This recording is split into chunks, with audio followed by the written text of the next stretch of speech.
Go. There we go. Perfect. Well, hey, we got some familiar faces here. We'll give everybody just a second to pop in. Um, but yeah, so I've been dealing with call centers for a long, long time. Actually, I've been in a call center environment since way too long. So I've been actually doing call centers for 25 years, 22 of them in the self-storage space. And I think one of the more interesting things that we all struggle with is how do you marry all of that information that you're collecting in your call center to your marketing. And I think that's where a lot of people have really struggled and just kind of collecting all that data and following some best practices. And I am here as a kind of ask me anything. So if you've got like questions about how to do that or what the best practices are, even KPIs, I've been doing this a long time and I'm more than happy to share my knowledge. So what do you got for me? Jim, I know you got something. So with the call centers, one of the things I've always struggled with the call centers is we want to treat them as an extension of our operations, right? So they need to be able to do everything.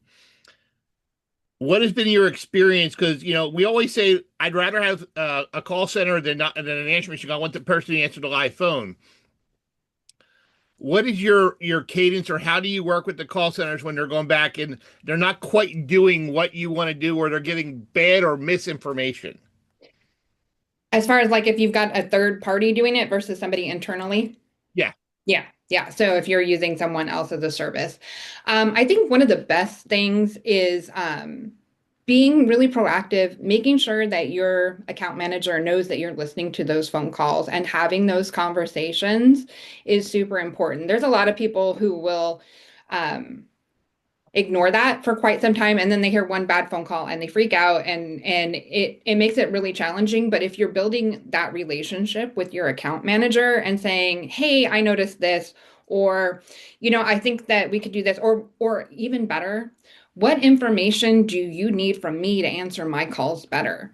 And that's something a lot of people have missed. They expect that your third party call center knows everything, or they can get what they need off your website. But if the more specific you are about what you offer and you're working with them as a vendor to get that information to their agents, it is super helpful. So just finding the right mix, right? If you've got a vendor that's not performing or being able to take that constructive criticism or improve, there are other call center options out there. And it may be that you just need to look for another option if they're not continually improving based on your feedback, which is what they should be doing. I think that's really key. Just making sure that you're working with someone who's actually really a partner for you. Because I think that's a big challenge, right? Everybody, and it's hard. I understand. I've both sides of everything. I've done an internal call center. I've worked with people who are doing the vendor side of things. When you're working with a team that's not yours internally, it's difficult. Just make sure that the best advice is just make sure it doesn't turn to an us and them situation. And I think that's where the loop that you can get in and just kind of treat them as an extension of your team. And that helps build that relationship and can help you make big gains. Yeah.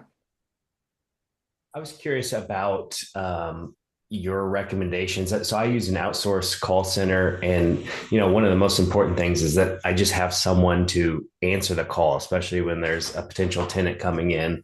And I get monthly reports, and as I just looked at it, seems like about 15% of the time they're missing the call and it's going to voicemail or something like that, which I seem like to me it seems high. Like that's the main thing I need them to be there is to answer the phone. But if they're not answering the phone 15% of the time, that's kind of rough. Do you have any kind of KPI or anything like that that you think is healthy or reasonable for that? Well, when I'm talking about it really is going to depend on staffing, right? So if they've got a service level agreement, which most of them should have for you about the percentage of calls that they're going to miss. And if they don't, that's a conversation that you should have. But if you're paying for that service and you really want them answering the phones and they're not, 15%, that's a high number.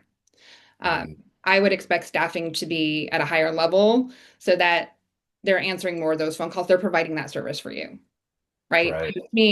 They're providing that service. That's the whole reason that you're paying for that service. 15% seems like a pretty high number. It may be that it's like a staffing issue before or after hours. That can get a little, it depends on time of day, I would say, but like prime time during that 7 a.m. to 7 p.m. rush, if you have anything that's 15%, I would definitely be having a conversation with them.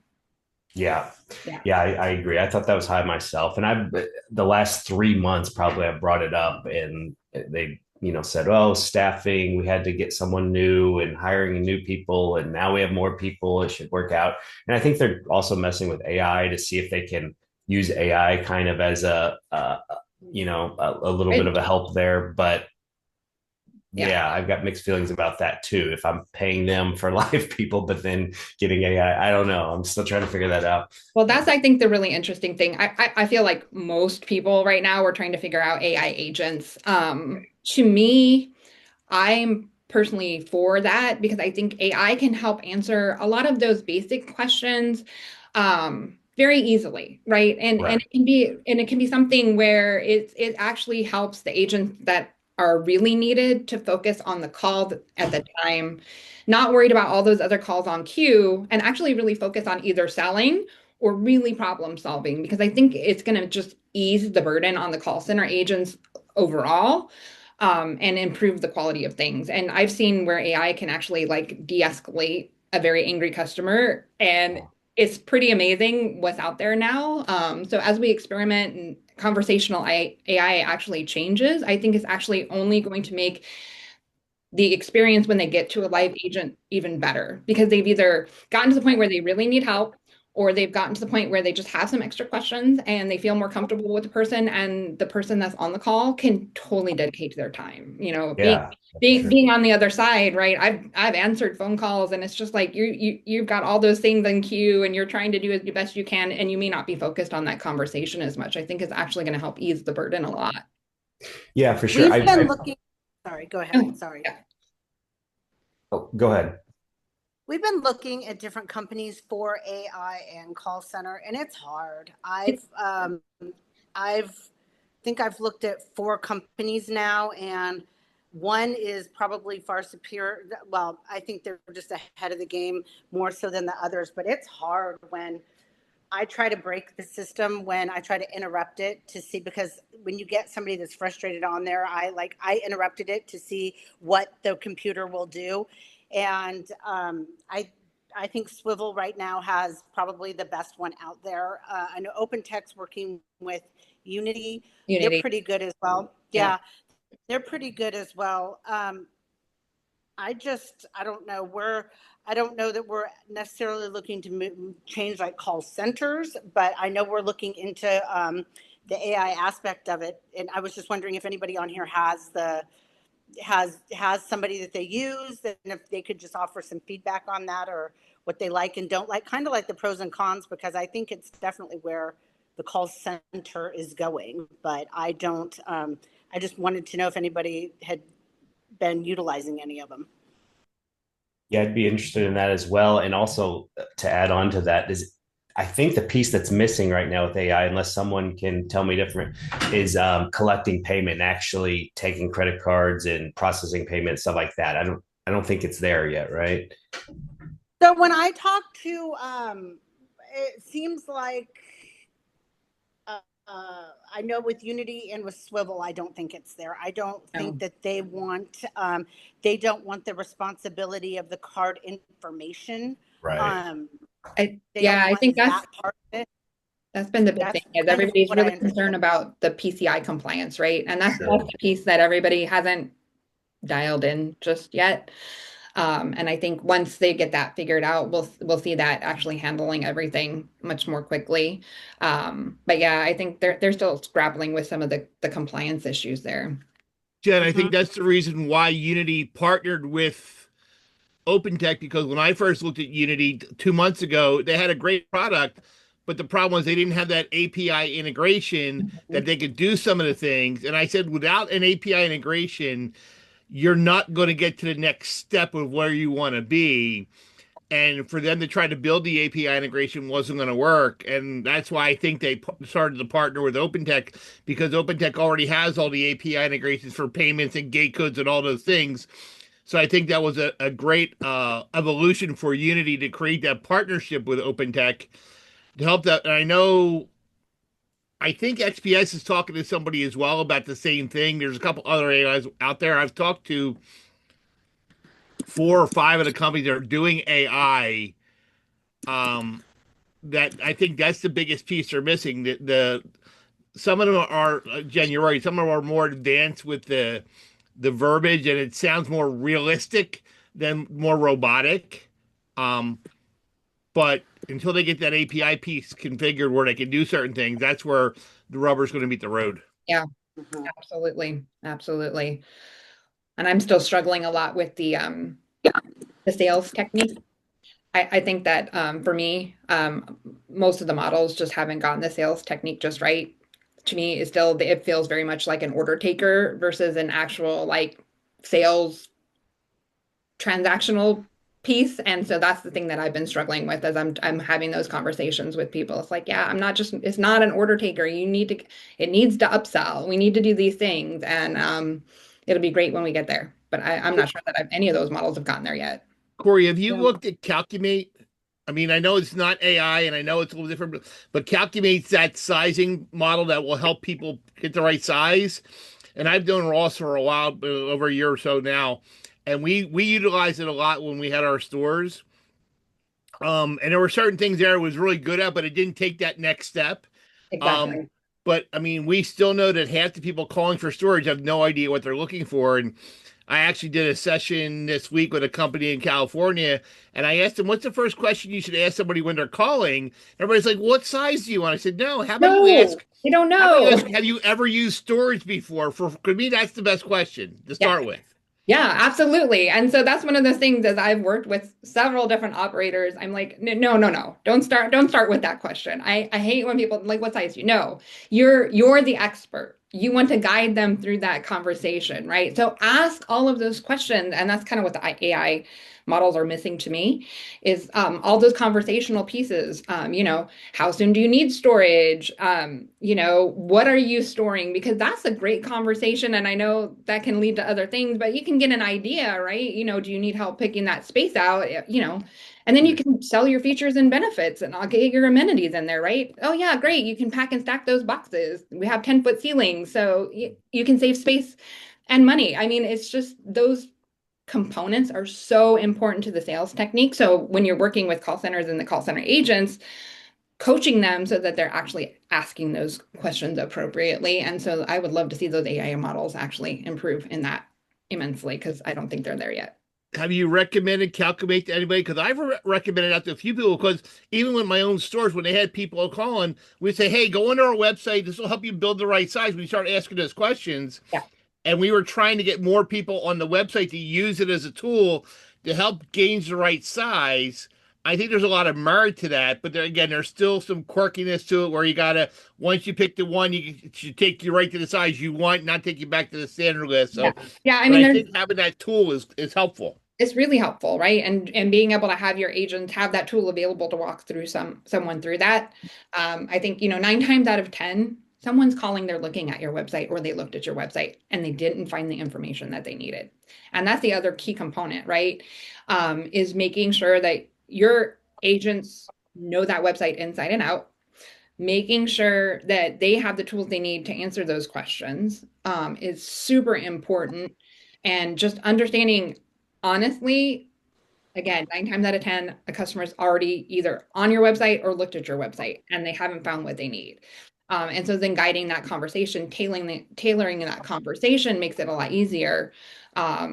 But yeah, just making sure that your agents are aware of even how the website works. I've worked with so many people who their agents just don't know. And I'm like, guys, like they need to be able to walk through somebody through the rental flow. There's a lot of people that just want to do it themselves and they get stuck on something. So just kind of be super aware and make sure your agents are very well trained on that. It's very, very important. If anybody's looking for a fantastic product to add to their website to help them with that, Swivel, we've been using them on their chat box on our websites since April. And it has been, they do a really, really good job. I love Swivel. It's great. And they've done, yeah. That definitely helps ease the burden a lot, again, on your call center agent, right? It's just another way to help ease the burden. And so by the time they get to your call center, then it's the point where they know they really need help. And it's nice because the customers are able to answer that. And it looks like I've actually got some questions in chat I didn't catch earlier. So let me bring that up. So Andrew, to answer your question, the storage calculator is Calcumate. And then Carlos, let's see, what a smaller operator utilize tech. I think you'd be surprised how many people actually in even economically depressed neighborhoods and demographics are using tech. Everybody has a phone in their pocket. So even if you don't have a lot of the other tools like Swivel or some of those other things that you're not able to implement, your website is still so powerful and so important. People are still finding that information. So just honestly make sure it's mobile optimized more than anything else. Carlos, your website should be mobile optimized, especially if you're in that lower income situation. Make it easy for them to navigate and find the information that they need. Perfect. And then, one of the other things that we talk about, and I know this is a little more advanced, but just making sure, we spend a lot of money to have the phone ring. And that's another piece, right? Making sure that you're able to actually use call tracking numbers so that you're tracking your advertising dollars. As you start spending more money, you really want to dial in and figure out what advertising sources are most effective for you. So when you're talking about going through and spending that money and you're working with an ad agency or you're setting it up yourself, really have the conversation about call tracking numbers and make sure that your call center agent, especially if you're doing an internal call center, that information is being tracked and you're able to actually attribute the phone call to the advertising source, and you'll be able to see your rentals that way. It's a great thing. There's a lot of PMSs that can do that for you now. Tying that all together so that you understand where those advertising dollars are going. It's huge. It's really huge. And then PJ had a question, in-house versus third party. Honestly, it depends on your operations and where you are, right? If you're smaller, couple of stores and you really don't need to have in-house person, that's a big expense that can add up to a lot of dollars. Using a third-party call center is a great lever to pull so that you're still able to get those calls handled in a very cost-effective way. As you start to scale, and this is where I've worked with many operators, at the point where they start to scale and they feel like it would be better and they would be able to offer their customers more services to build out a call center as you scale. But absolutely, if you're starting off on the smaller scale, a third-party call center can be a godsend. Just making sure that you got those phones answered. Has anybody else had that experience where you've had to scale and you're looking at other options? I had a question. Just we manage a lot of different facilities that have in-house operators, and they are taking calls, but they get busy or they're doing walkthroughs. And the idea is that we would like to have a centralized call center to, again, have the online answer questions, have the call center answer questions and pre-qualify, screen, and then send them sort of as a warm lead to the facility. If they're not available, then they can take it all the way through. Is there some sort of company or service that you're familiar with that you would recommend that could handle that type of inbound calling? I've helped people design their own call centers. Right. So if you need options, I can certainly kind of walk you through that. I've got customers who have designed things and kind of work with virtual assistants Mm. all the way down to having a dedicated call center. It kind of really depends on where you are in your journey. And so we can always have a conversation about that. I think one of the best pieces of advice I'll give you as you're starting to really think through this is close the deal as you have the person on the phone. Don't ever get to the point where you're giving it as a warm lead to a manager because that's where the ball gets dropped. If they're that interested, give whomever is taking that phone call the tools and the ability to rent that unit online for them over the phone, right? Just close the deal because if you have a callback or anything else, they're moving on to the next competitor, right? You haven't helped me. I need to do this now. That's my big piece of Yeah. advice. Yeah. I think, and that's part of where I think we're trying to capture more leads and close them on the spot if the manager isn't available. I think my concern and experience with call centers, and maybe if I had my own and we were, training them versus virtual, my experience is that they aren't as strong in terms of service to sale or sales.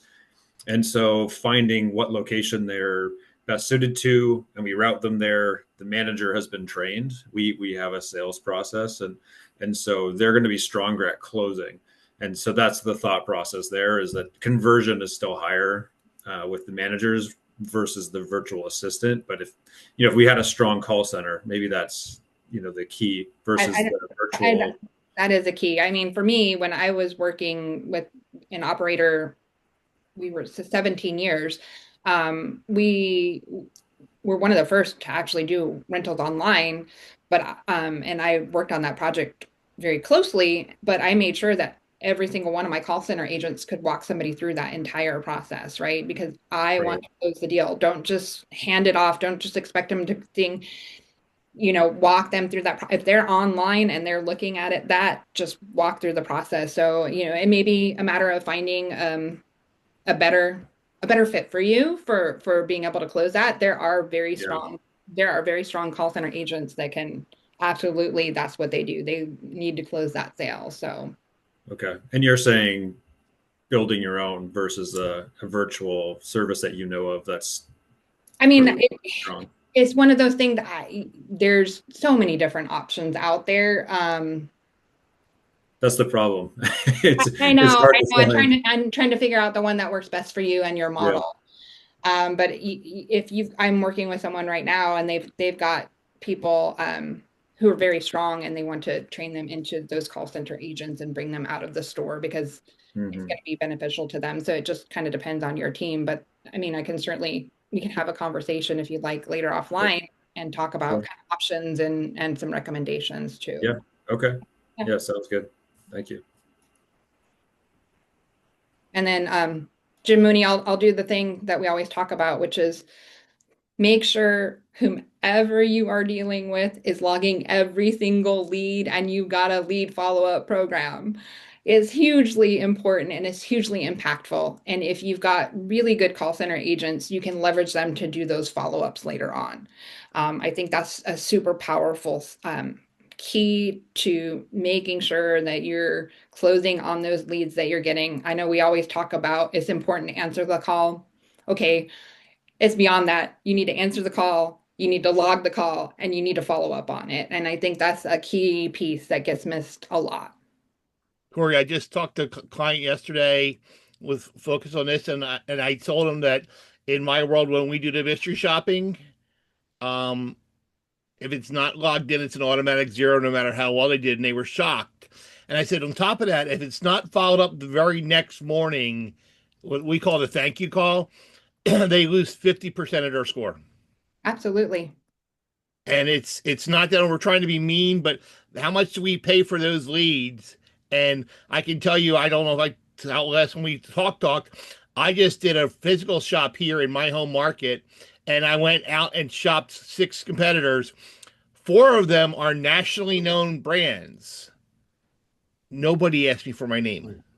I, Nobody asked me to rent the unit. And I'm like, guys, I'm here. And, like Dave Cooper says when we speak all the time, it's storage is an event driven thing. You don't wake up like, you know what? Maybe I want one. You need it. exactly. So Yeah, they're at your door on your phone or in your inbox. They want your business, to help them. Exactly. Exactly. Close the deal, right? And that's the thing that I've had many a conversation with when I'm coaching and training is it's a need-driven business. You know, they need your service. They want this. It's up to you to close that deal, right? It is up to you. You can Corey, make it. that's why I created my company. Yep, yep. And it's just one of those things. So just making sure that you're logging those leads, you've got a great follow-up program, and that you've got, like Jim says, you know, you have to make sure that those metrics are very clear to the agents and keep on them. I think that's super important, just making sure that you're keeping on top of them. So especially when you're working with third-party call centers, I've got a client of mine I'm trying to get some more information on. I'm like, look, if you're paying as a source for a remote manager service and they're supposed to be following up on your leads, you need a report that shows which leads they followed up on. I'll give you a good one, Corey, for third party call centers. We actually work with one of them, right? And I made sure that we had, they had their DID numbers, direct dial, whatever DID The stands for, right? DI. Mhm. I made sure that because I got 4 DIDs when I signed up with them, I made sure I specified website phone number, original sign. So when those calls got put into my software, into SiteLink, that S source code, I could track back to tell you how many phone calls originated from my website tracking number, how many came from the store phone number, and how many came from other, whether it's Call Boost or Google Ad, whatever, that they can track that stuff, and it's critical for them to push that through into your PMS. So, marketing's not my forte. You know that. That's why I Yeah. come to you. But I want to give you all the data I can say. So, my website generated, and that's when I look at people that don't have a website tracking number on their phone, on their website, blows my mind. Yeah. Because that's the one piece we can't track. That's the easier piece to track, right? I mean, not all websites and not all platforms can support dynamic number insertion and all of those other really complex things. But at the very least, have a call tracking phone number on your website. Make sure the calls are recorded and you're listening to them. But at the very least, have a call tracking phone number so that you know the number of calls that are dialed in. Um, Most PMSs now, you can actually get the information. So, they call it, it comes in. If you get the screen pop, it'll put the information in and you can close the deal. There's reports and things and ways to create um, lookups so that you can do your attribution modeling if your PMS doesn't support that. But yeah, just making sure you're tracking those dollars is huge. You spend a lot of money on your website, you spend a lot of money on pay-per-click. You need to know where that's coming from. Sparefoot, same thing, right? You want to know where those calls are coming from. Corey, I'm going to pick on Kirk because he joined your room. Kirk, you and I have conversations all the time about website tracking and all that stuff. I mean, you do it as well, if not better, than most people I know. I mean, what does that mean for you on the marketing aspect, that you can take those call center calls and track all that stuff backwards through your efforts? Yeah, I mean, it's so important to really identify where your calls are coming from and to push all of that stuff into your reporting. And to your point, Jim, yes, the S source is really important. The source ID is also another very important item that you need to be able to track. And that tells you if that is a walk-in, a phone call, a web. So all of that is pulled into our data warehouse so that we're able to identify where all of these leads are coming from, and if they're converting to rentals. And we're also pulling in our agent information and those calls that are coming in from third-party call centers so we can really see what the conversion rates are internally versus externally. Without any of that information, you're really flying blind and you really can't put those dollars where they're going to give you the best return. And that's ultimately what we're doing through marketing, right? Is making sure we're very efficient. We're spending those dollars where we're getting the best return on them. Yeah, and that's just hugely important. And it's just those conversions are, that's the important part. I think one of the um, key things to remember is when you're doing incentives for this. And that's something that everybody talks about when you talk about incentivizing sales. Where do you incentivize those sales? Be super careful, because if you're doing it on closing percentage alone, that's when people game the system. they'll not put leads in and they'll make their closing numbers look really, really good. So just, you know that, Jim. I just Corey, saw one yesterday. I looked at reports out of one software for a 6 month span. They had 100% close on walk-ins. Yeah. Yeah, no, when anybody tells me they have an 80% close, I'm like, yeah, somebody's gaming the system. I'm sorry. I'm okay. I'm sorry. 80% on walk-ins. Well, okay, walk-ins, okay, but I mean, like overall, how's your call center doing? And they're like, oh, 80%. I'm like, people are not logging your leads. There's no way. yeah, not only that though, but what you'll find is that your agents are spending more time trying to follow up on their inquiries to see if they closed or not, if somebody else stole their lead versus being prepared for the next call, Right. right?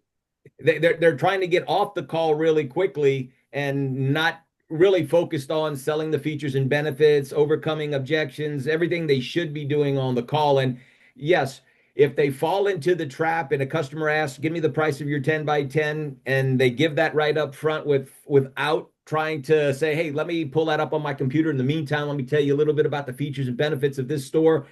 They won't log that lead, right? Because they don't want to look bad. And Right. yeah, you go back and do an audit of your calls, you'd be really surprised at what you find. And also now there's some AI tools out there that you can build very quickly and easily and have your calls evaluated based on what your KPIs are and to give you a report on each one. So instead of your call center manager spending hours and hours doing this, literally you could have it for every call within 5 minutes. There's amazing tools Exciting out times. there that give you like the transcription, they'll score it, they'll have everything you need. I mean, that from a call center manager perspective is a godsend, right? Because, I'll tell The key everybody. is though, how is this going to move the needle on employee performance? The call center agents, again, we need to focus on them, but you basically have an action plan for them and something that's going to automatically track whether they're improving or not. And sometimes you got to lay the hammer down, right? Well, If you don't want to do the job, then you shouldn't be here. exactly. Well, and I think a lot of people actually crave coaching, but unfortunately, your manager is so bogged down with all the other things that they don't even have the ability to do that.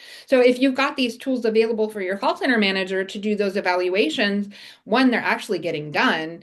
Two, it's a tool that they can actually evaluate and it becomes way less subjective and it's much more objective. And the feedback that you give when you're scoring like that is easier for the agent to take. They don't feel like it's a personal attack, right? It's something that's a little more black and white. So it actually can I've seen it really it just improve that process, give the agents the the feedback that they crave, and give your managers a way to give it that's much better well received. There's a Absolutely. shopping Consistency is the key company. there. Yeah. There's a shopping company out there that listens to the calls. You put in specific like keywords that you're looking for or whatever. After the call is over, they put together a constructive feedback type video, and it goes and the AI, it's all through AI, and it walks them through and coaches them on that specific call. It is super, super cool. Yeah, it's amazing. Jen, you're talking about mercantile systems. Yeah. Yep. Yep. Yeah. Yeah. It's amazing.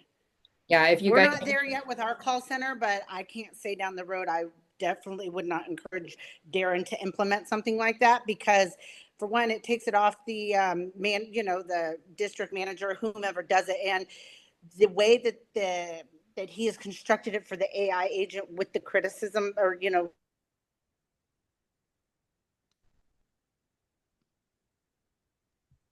Hey, we're back. You're welcome to reach out and circle back with me. Cool. Well, hopefully I gave everyone enough you got the messages, right? The broadcast Yeah, messages. I saw the broadcast message. Cool. Okay. Yeah. I can't see it on my side. Like, I hope they get this. Okay, sweet. If you don't mind, I mean, we got a few minutes here. How is that cool? Did it work? It seemed like I everyone liked it. spread out. I liked it. I got a lot of good information out of it. Cool. Okay. I liked it. We just needed longer. Next time we will. I was gonna say this was kind of a guinea pig. This was, hey, we're gonna test this out, see how this format works. We'll probably invite everyone back, the table host, and we'll do a longer version next time. But just kind of testing technology out, seeing how evenly spread it was. I don't know. I liked it. I think it worked out. So I still want some feedback from people. So message me, email me. You know how to get a hold of me. I don't hide, but I'd love to kind of get some of that feedback from you guys. So pretty cool. All right, I got a couple things here since I do this every single time. For people that want to join, I've mentioned this the last few times here, but after this session, I always go and talk to this guy. I can put it in chat. Let's do this. Dun, dun, dun. This is the AI Salon office hours. So people that like to nerd out on AI stuff, you're welcome to come over to this link. There you go. So just put it in chat. You can click that link and have it open before we close up. Otherwise, it goes bye-bye. But this is just a free-flowing hour-long conversation. It's not necessarily demos on AI. It's more about AI in general, and just we just talk about AI. It's just AI nerds getting on there. So if you want to jump on, you're more than welcome to. More the merrier for that kind of stuff. That is great. For the last minute here, gotta take our selfie. Gotta do our selfie here. So if you don't mind, turn your cameras on. You're on spotlight, Jim. You see my green screen of doom? Oh, it is a green screen of doom. I told you guys, I'm not lying. I'm off spotlight. That's just your. That must be your settings, Jim, because I don't see spotlight. Yep, I'm good. All right, we're gonna do this here. On the count of 3, you gotta smile pretty. All right, 1, 2, 3. All right, one more. We got enough people here. I gotta do another screen. Count of 3. 1, 2, 3. Hello. All right, thank you guys. Hope this was worked out well. We'll do another round of these. We'll allow more time, I think, for the rooms next time as well. But I'm glad you guys were joining us here, guinea pigs, to test us out. Once again, I really appreciate you guys taking the hour of your time on these Fridays to join us here. We're all busy, but I'm glad you're able to take the time out to be here live, see each other, converse. We're all learning and growing at the same time here. So again, bottom of my heart, I really appreciate it. We'll keep this going. We're growing. We're doing something right. So I appreciate it, guys. I will see you next Friday. Sound good? Have a good weekend. Thank Good job, you. Jim. Take care. Thanks, Jim.